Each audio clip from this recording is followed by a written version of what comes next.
बेटी बचाऊं, बेटी पढ़ाऊं या पहले बेटी को बलात्कार से बचाऊं। बेटी बचाऊं, बेटी पढ़ाऊं या पहले बेटी को बलात्कार से बचाऊं। हाँ, जितने देर में अवेंजर्स एंड गेम हम देखते उतने देर में दर्जन भर रेप हो जाते हमारे देश में।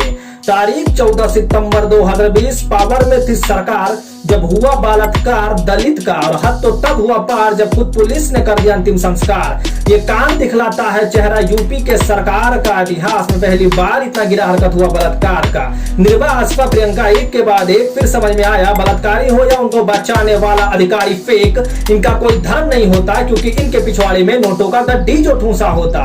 अब ये मुल्ला टोपी वाला हो या टीके वाला, इलेक्शन के टाइम पर ये हाथ जोड़कर आते हैं और हमें चूतिया बना जाते हैं, और हम बनते भी हैं, क्योंकि हम भी तो धर्म के नाम पर अपनी मरवाते हैं। उस कन्या के साथ जो हुआ वहां मेरी या तुम्हारी बेटी भी हो सकती थी, और हम भी कुछ उखाड़ नहीं पाते, क्योंकि रावण को राम मान लेना ही हमारी गलती थी। 14 दिन तक वो चक्कर काटती रही और माँ बाप रोते हैं, क्योंकि एम्स के बिस्तर पर तो हमारे बीमार नेता सोते हैं। हड्डी तोड़ना, जबान काटना, क्या ये सब छोटी बात है? हमारी बेटियों की इज्जत इतनी सस्ती सिर्फ इसलिए कि हम छोटी जात हैं? फिर आखिर में लड़की मर जाती है और उसकी जिम्मेदारी उठाने हमारी पुलिस आ जाती है।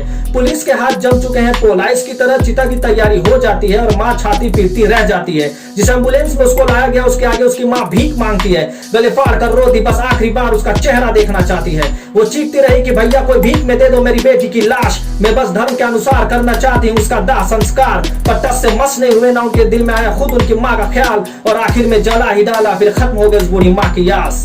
वो रात गवाही देगी हर उस शख्स की जिसने किया था रावण राज का निर्माण।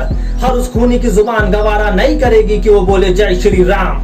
छोड़ो, हटाओ, जला दिया, अब जाओ अपने घर जाओ और जाके बोलना अपनी बेटी से कि बेटी तेरे बाप ने अपनी ड्यूटी निभाई बड़ी नेकी से। ले जाओ उस माँ का शराब अपने सर पे और जाके सो जाओ अपने हराम कमाई के बिस्तर पे। और हाँ, मैंने देखा कुछ ऐसे भी लोग हैं जो बोलते हैं कि इसमें सिस्टम का नहीं कोई दोष है। अच्छा, तो तुम एक काम करो, अपने माथे पर गांडू नाम लिखो और यहाँ से चलते बनो। प्रॉब्लम बस यही है कि सेलिब्रिटी की लाइफ सही है, हमारी कोई भी मार के जाए किसी को फर्क पड़ता नहीं है। अरे वो दलित की बेटी है, कोई नेता की बेटी थोड़ी है।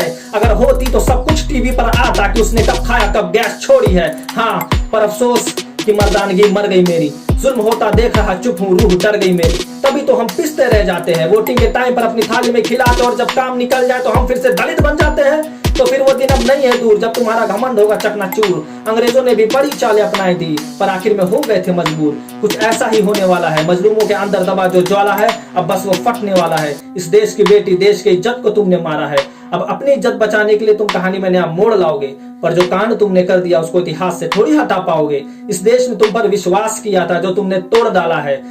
तो बेटा, अब रावण का लंका लगने वाला है। जय हिंद, जय भारत।